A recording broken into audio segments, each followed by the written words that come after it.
We've all accidentally dialed a wrong number. If you're like me, you probably never gave the interaction a second thought. But for today's guest, a mistyped phone number might have changed her life.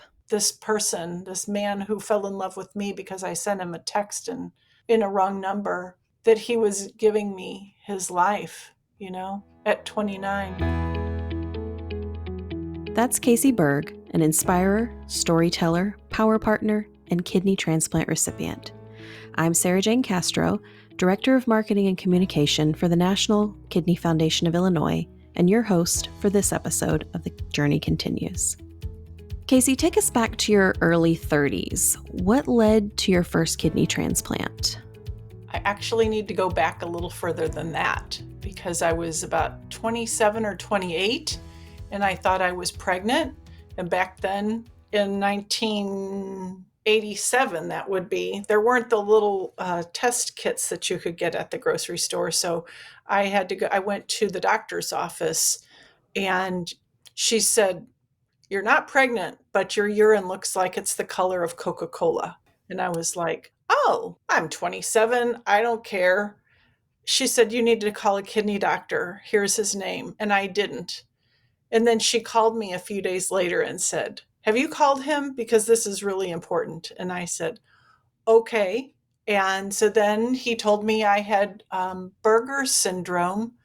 And for 6, 7 years, I guess, I went to see him every 3 months. And my kidney levels were the exact same. Every 3 or 4 months, they were the same, the same, the same. And so that was my introduction to kidney disease. I had no idea that I had really a kidney disease, nor that my kidneys would fail. What is Berger's syndrome? IgA nephropathy. You get like globules that kind of thicken up your kidney and keep it from filtering your blood. How did you feel about that diagnosis so young? That's why I'm saying it just went right past me. I just was 27 and I was like, "Oh, okay." It didn't scare me. I wasn't aware. I just wasn't even aware. When did you know that you were going to need a transplant? So I saw my doctor in November of 94 and I was the same levels.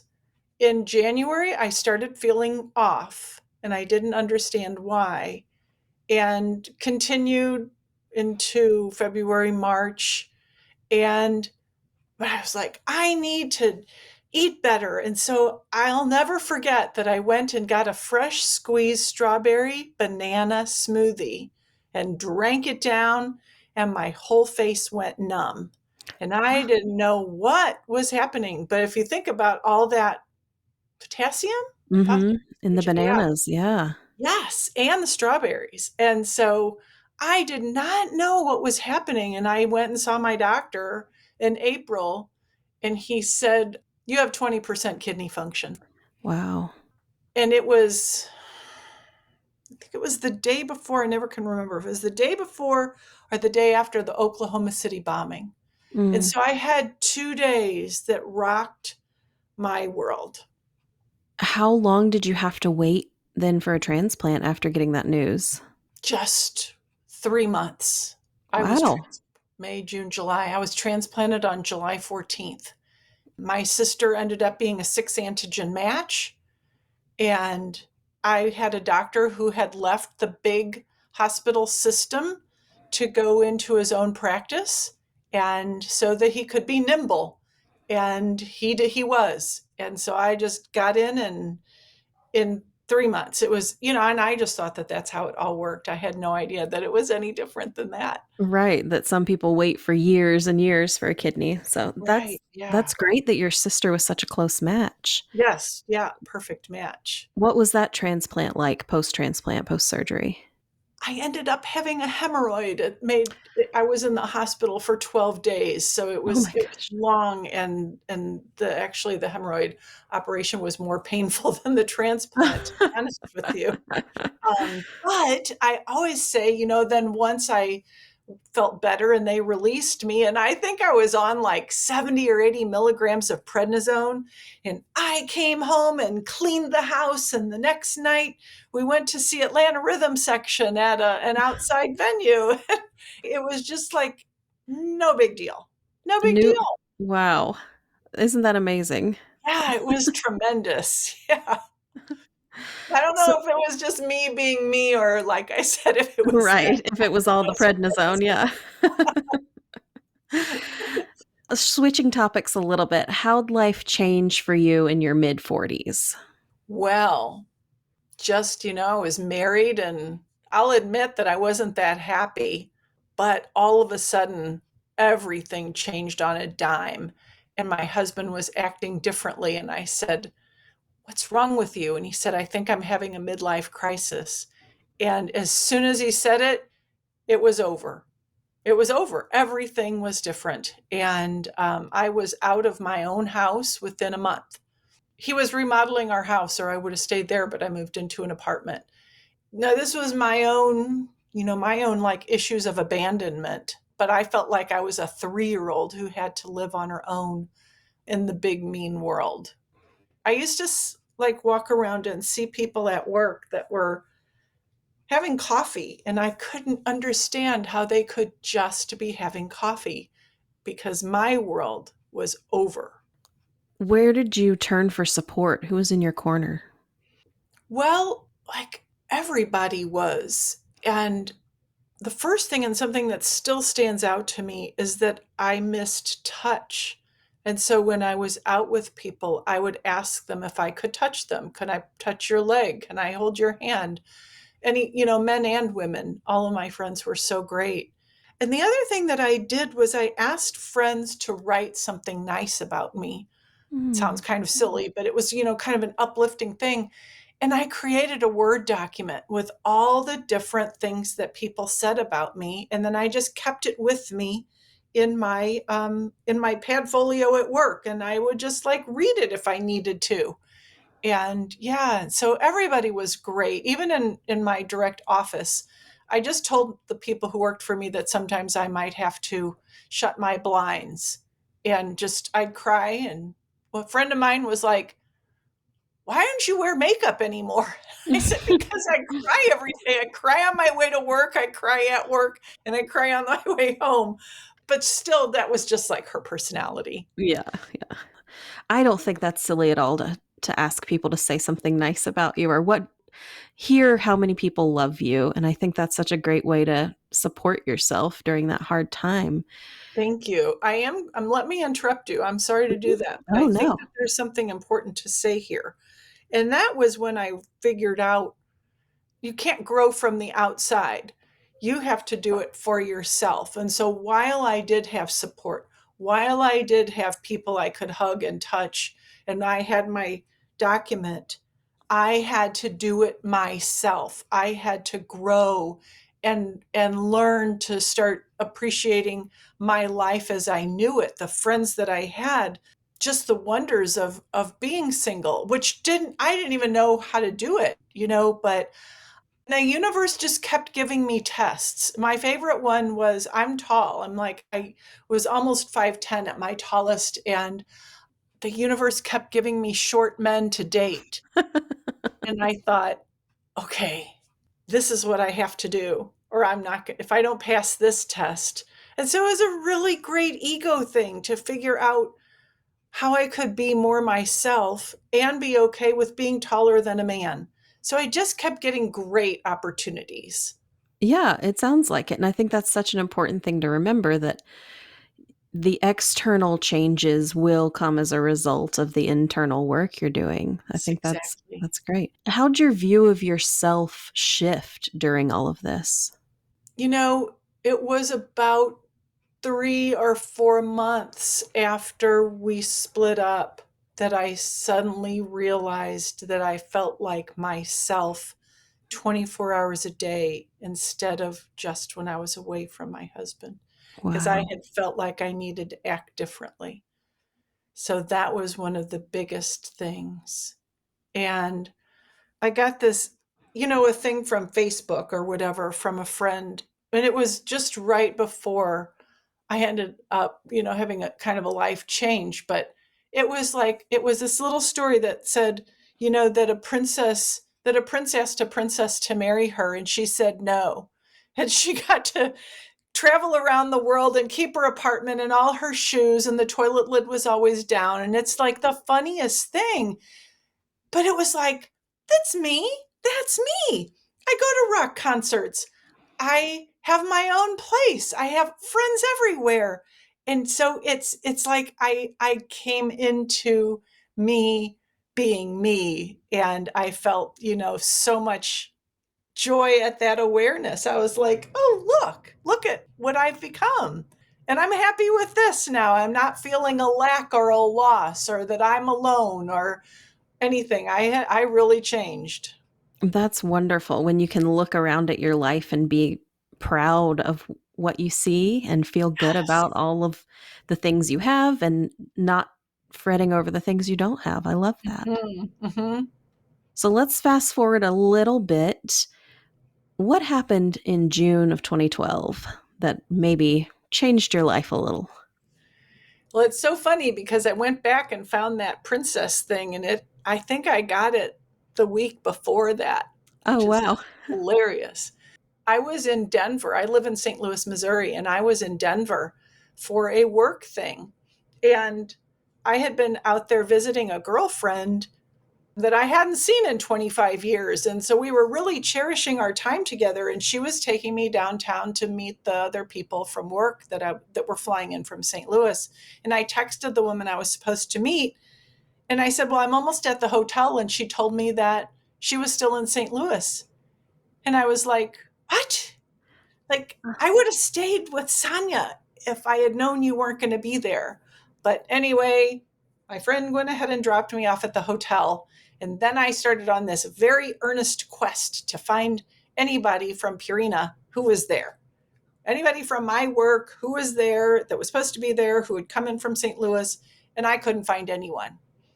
So then I texted one other person that I was like, I know we went to a concert together. I know I have his phone number.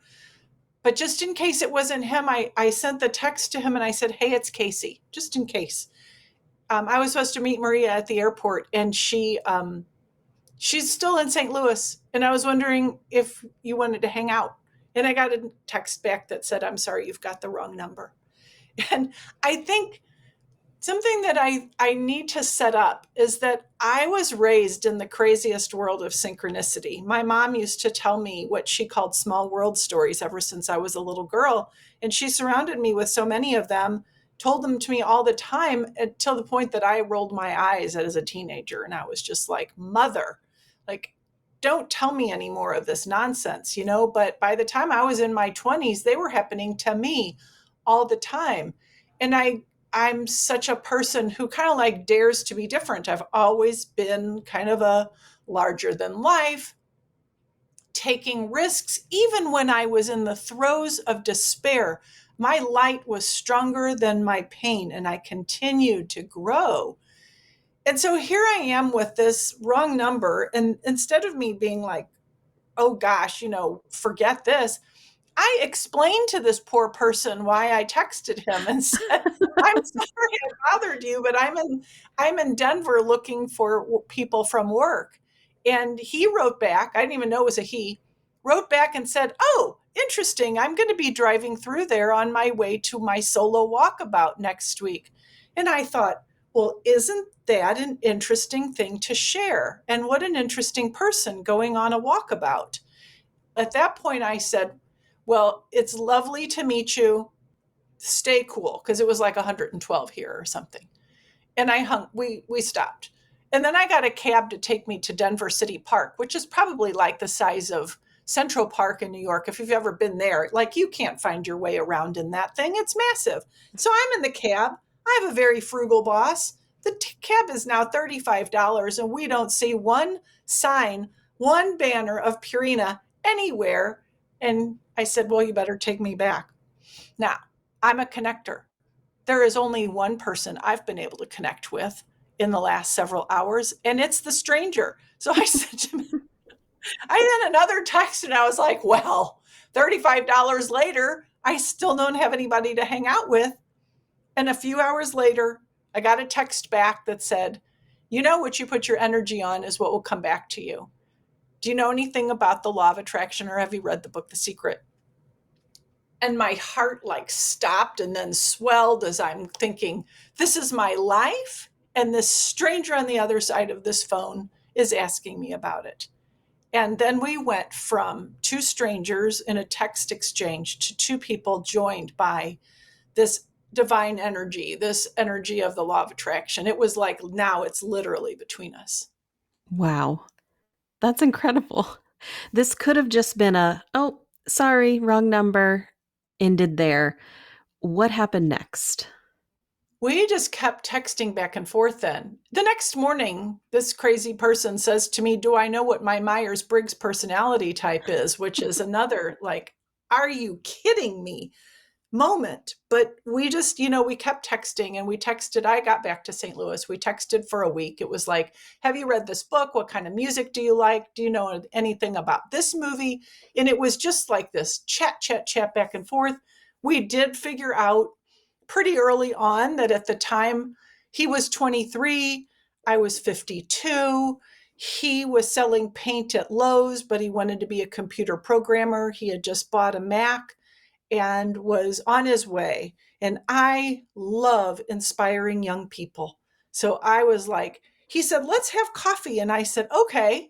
And so, we met, and my excitement was to inspire this young man because I've led like the craziest life, but with amazing experiences and a path that's been well lit by my connection to the universe and how everything has come forward. And I was hoping that maybe he'd be interested in hearing something like that and I could inspire him. And so we met for coffee. Did you think before you met him? Well, first of all, did he even tell you his name at this point? I assume he Oh you'd yeah. exchanged names. And that, I'm sorry, yeah, it's hard to think of all the details. But yes, he told me right at the beginning. So here I was like a detective, right? He said his name was Henry. I'm thinking, okay, he's going to work at 2 p.m, because that's what time it was when I texted him. And he's read The Secret. So I follow those dots and I'm thinking he's retired, right? Ah, Henry, who's reading the law of attraction and he is going to work. He's got a part-time job, as a retiree. He's finding himself because men usually start looking for themselves when they're in their 50s or 60s. And so, and then I'm like, oh, then he tells me that he's 23. And then he asked me how old I was. And I told him I was 25 at heart. I didn't get right in to tell him that yeah. I was 52. And there wasn't like a really any kind of anything that was flirty, but it was just like kind of making my way through this unexpected situation, I guess. So when you met for coffee, did you have any sort of spark? Did you think at that point like this might turn romantic, or was it just here No. I am to inspire this young Yeah, person who seems so interesting? absolutely. It was exciting, and I did pick out what I wanted to wear, but only because I knew that I was like, I'm so cool. You'll not ever meet anybody else at 52 who like, and I guess I showed up in a tie-dyed skirt and a t-shirt, um and I was just like, I knew I was going to be me and I knew that we would have fun. And so no, I just didn't expect that. And it was pleasant. It was fun. I had asked him how tall he was just because I was interested. And he said 6'2". And when I first met him, when I first looked at him, I noticed that he had a tattoo on his arm. And I was like, oh, look he's like so cool. Right. And he was very pleasant. The other thing I can add in is that through all those texts, like I didn't just meet some crazy stranger. His vocabulary is that of a very old soul. His everything about his shares were deep, so thoughtful, so kind. So that's who I knew I was walking in to see when I opened the door of the coffee shop. A very old soul. And I knew I was a very young soul. And so I just knew that we were going to get along fine. Do you want me to tell you what happened, or do you want me to Yeah, tell please. I'm on the edge of my seat. you? There was a concert that night. It was 4th of July weekend, and St. Louis has a big fair underneath the arch at the riverfront. And Third Eye Blind was playing, and I had passes, VIP passes through the company when I used to work at Purina. And so I was like, hey, you can have 2 passes. You and your friend can like hang out there. My friend and I were going to go. And while we were at coffee, his friend canceled, and then so did mine. Uh, And so, and I actually said, well, do you trust me? Because why don't we just go together? And we actually ran back to my apartment. I grabbed all of the stuff, the passes and the tickets, and then we headed to the concert. And I'm kind of like a tornado, and I was a corporate representative at this event.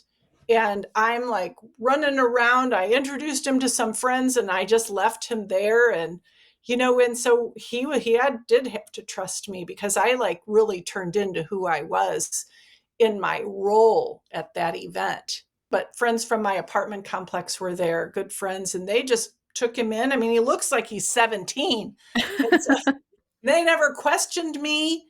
They just said, all right, Henry, hang with us. And then I came back and then the concert started. And so we kind of made our way up to the front of the stage. We're like the concert is going and we're dancing. And then he was standing behind me. And all of a sudden I felt him put his hands on my hips. And it was like, whoa. And at that moment, my ego is screaming, there's no way this can work. You're 52 and he's 23 and he looks like he's 17. But at the same time, I just like I felt taken care of or something, that mm. this 23-year-old would have that powerfulness to be able to kind of do a little possessive, you want to be with me kind of thing. So my favorite way to say this is I didn't look up over my shoulder and say, oh no, bucko. I just was like, well, and I'm a great believer from Eckhart Tolle of this is the moment, and Byron Katie, who's about loving what is. And I was like, this is what's happening, and I am not going to stop it. So that took a great amount of confidence and trust on both of your parts. It sounds like to Right. to Yeah. go from this coffee to a concert to it's turning romantic now. What happened from there? When did you make your relationship official? So he was going on that walkabout. We met on Friday. I didn't see him on Saturday. We met for another coffee on Sunday. He had his car loaded and he was on his way to the Great Basin to go look at the stars.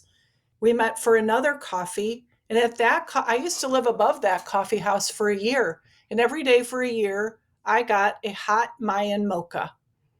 And that night, I decided to get it iced. And when he got there, was having a challenge with my computer and I asked him if he could take a look at it. And I said, let me go get your coffee. What would you like? And he said, an iced Mayan mocha. Oh, wow. So little things just kept us Yeah. on that path. We definitely exchanged some kisses before he then left. And he got in his car and started driving. And he said he wasn't going to contact me because it was going to be all about finding himself on that trip. I did make a playlist for him of songs, but I also did give him like the Alchemist book, which I think everybody should read, and some Eckhart Tolle things, and Wayne Dyer, I think The Power of Intention, loaded on my iPod and gave it to him. And then the next day, he called me. He called me Ah, that night and we talked for a long time. And then in the morning, I woke up and he had recorded a voice message that he like then dropped into my voicemail. He told me he loved me. So it was like, it's oh my been goodness. 3 or 4 days at this point, and this young old soul has just like said in the most gentle, loving, kind, wonderful message that he loves me. And I listened to it about 15 times over and over and over again. And then he was gone for 2 weeks. And then that gave me this time to start looking at myself and saying, how do you feel about this? And how are you going to do with this age difference?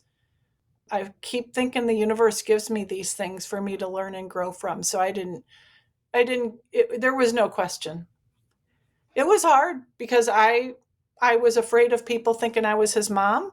I was extraordinarily well known in our community and that people would be looking at me professionally and thinking I'd lost my mind. But I knew that when I was with him, his depth of spirit and knowledge was unlike anybody else I'd ever met. So it just felt like it was just the thing for me to do next. I love that. You trusted yourself, and it sounds like in a lot of ways, it was sort of a love at first sight, even if maybe you weren't thinking romantic at first and Yeah. you two were drawn to each other. Yeah. When did things start to shift with your health? Literally about 6 years into our relationship, my numbers started to change. The my kidney function numbers started to go downhill, and I tried to do everything. Deepak Chopra says you can trust the diagnosis, but you don't have to trust the prognosis. So I was determined. I was going to turn my kidney function back around.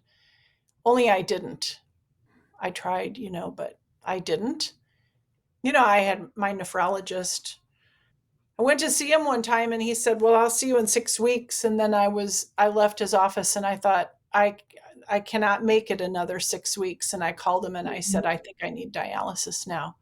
It's Wow. going to be so different because my first time I had a kidney within 3 months, but when you're in the large hospital, they have all their protocols and they started on them, and it was about getting on the list and then seeing if there was anybody who could be a match or even a donor. And bless his heart, Henry I can still remember where we were standing in my kitchen, and it was, 3 or 4 weeks after we met, and he told me if I ever needed a kidney, that he had O positive blood. Oh, So, wow. like, at the very beginning. So we still went through all the protocols and everything. And it came out, I don't even remember when in the 2 years, if it was way closer to the end, but turns out that I never developed any antibodies to him. And while we did not match on any antigens, my kidney surgeon said that I shouldn't ever reject his kidney. So, Wow. That's amazing. So you're a perfect match in love and sort of in kidneys. yeah, yeah. How did he support you aside from the huge step of giving you a kidney? How did he support you during dialysis as your health was taking a Oh, turn? it's just hard to say because it's just so supportive. I mean, I took myself to dialysis every day because I would get there at 6 or 6:30, but I wasn't working. I was on disability through work, and he was just always completely supportive. What was transplant day like for you? Because I imagine going through surgery yourself is scary enough, but seeing your partner go through surgery at the same time would probably be double scary. What was that like for you? It was really overwhelming. When I think about it, it was like going on vacation where you just don't even believe it until you get to the airport, Mm, you I love know? that analogy. So we were at the hospital, and I don't even think until they took him away that I was like, "Oh, wow, it's now." We're not at the airport waiting to go someplace. This is it. Interestingly enough, so we had been covered by the newspaper in St. Louis after our wedding, and then they wanted to do the story on us about our transplant. So we had a reporter who'd been working with us for a couple weeks in advance and a photographer, and they were both at our house at like 6 in the morning the day of the transplant. Oh And my so goodness. that added an element of, is this real? It wasn't just me and him. We had a photographer there and a reporter, and then the photographer, like, they took Henry before they came and got me, to prep him. And so he went with Henry, and then I was like left with my mom and my sister. I I kept waiting for them to give me some kind of medicine to make me feel calm. I kept saying, "Isn't it time? Can I have that IV yet?" we have this amazing picture. The photographer is standing behind Henry's bed, which is perpendicular to me. So Robert got a picture of me, and then I got a picture of Henry right as he was going.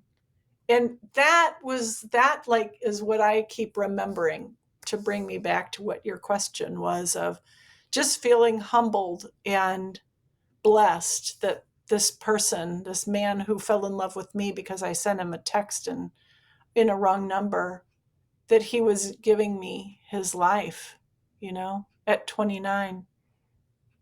That's amazing. So many things had to come together for this moment to happen. And they Yeah. did perfectly, it sounds like. Yeah. And so, given that, being very incredulous about this, I put on Facebook and I said, does anybody know a mathematician who can help me with the odds of this? And a friend said her son is a was in school. And so she connected us, and I told him, wrong number text, two different cities, 29 years apart in age. We met and fell in love anyway, and that he was able to give me a kidney. And he did his math stuff and sent me a text after about an hour and said 1 in 1 billion. Wow. That's incredible. We all have relationships, whether it's with a spouse or a partner or a sister or a mom. All those people can drive us crazy, right? Life does that. And when you live Mhm. with someone and you have life challenges or personality traits, and sometimes you are so frustrated, and so it's easy to get lost in that sometimes, and then it's amazing to come back to 1 in 1 billion, because we just live our life every day. We live Mhm. adventures all the time. Tonight we're going to go see John Anderson, who's the singer from Yes. And we just found out Ringo Starr is coming to St. Louis. Like, we love music. During COVID, when I couldn't go anywhere, we just would take drives. So everything is an adventure for us. Ugh, I love it. You have such a beautiful way of looking at things, and it's very inspiring. Thank you. I know your career has transitioned some over the years. What are you passionate about and working on now? Having been a woman who found out at 34 that she was getting a kidney transplant, finding out at 46 that her life as a married woman had completely changed. And then when I had to retire early from Purina to go on dialysis, and I didn't know who I was for 3 or 4 months afterwards. I would just say to people, I used to work at Purina. It was like I didn't even know how to define myself. And I've recognized that women pour so much of themselves into everyone else, and we lose ourselves in our roles of mom, wife, what our job title is, all those things. And then when they're taken away, we don't know who we are. And so I'm really interested in working with women to help them know that there's light, and that my brand identity is a lighthouse, because I like to think that I can light the way for women to find that they are so amazing. Like, we're amazing as moms and wives and all that stuff. And you can still be a mom and a wife, and you can even have your role. But I want women to know that they are amazing. We are amazing creatures. And we are here, I think, to work together and bring our creative energies into places where it's going to be us who changes humanity, and it's going to be us who saves the planet. I've gotten a lot of that inspiration from a woman who's kind of a role model for me. But when you just start looking around at how women 50 and 60 and 70 get a PhD, and sorry, you guys out there, but a lot of men at that same age get a new car or find a new young girlfriend or wife. And we are made of some incredible stuff. So I'm on my way to coaching. My goal is to have international groups of women online, because I think that we, as that mentor of mine says, we can't become ourselves by ourselves.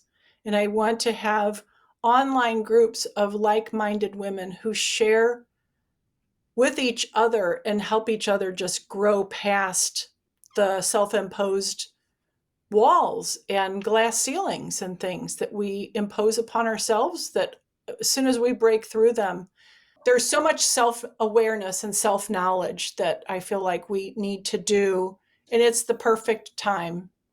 No That's time what like the I present. Yeah, and when you're older, not that younger women can't do it, but I think there's something really powerful about women in their 50s and 60s and 70s and 80s and 90s. Well, what advice do you have for other people who are waiting for their, we'll call it their Henry, their great love, their kidney, their whatever it is they're waiting for, pining for? What advice do you have for them? To get to know themselves, to listen, to empower themselves through new ideas, through books, through challenging status quo. I have had to figure out a lot about my health that has been self-driven. I think there's a lot of information out there about people who could probably change their course on kidney failure by changing their diet. It's like, take a hold of yourself and learn and grow and be curious and question and become empowered. And through that, your health is going to improve and you'll be drawn into finding the great resources for you, whether it's love or a new job, or to get the inspiration to write your book or get your PhD or have your health turn around. I think that's so important to figure out who you are in order to move forward and find the things that work for your life and are good for you. I think that's wise. Yes. Where can people keep up with you online? KCberg.com is my my website. And I'm on Instagram and Facebook as Casey Berg. And Okay. I post fun stories about Henry and myself, and I do inspirational posting. And I am not ready yet to start my groups, but if people want to visit my website, then they'll have a chance to sign up for my newsletter. I'm out all the time posting about things and trying to inspire people.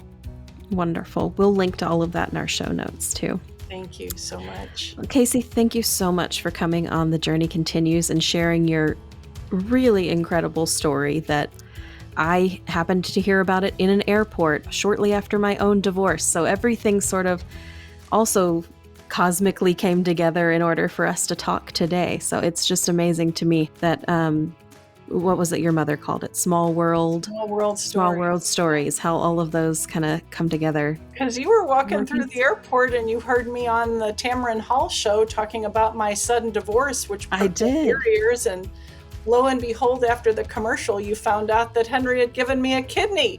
And then I'm sure you were just like going, what? Yes, I was. Just curious, right? I was. I thought, well, this was a story created just for me. And Yes. I just happened to be in the middle of the day. I never get to catch the Tamron Hall show, and I did that day. So it worked out perfectly. That's where the listening comes from when I say that, because there's little messages all around us, and learning how to just slow down and listen, because they are there. Absolutely. The odds of meeting your partner and kidney donor via a wrong number text are enormous, but miracles happen every single day.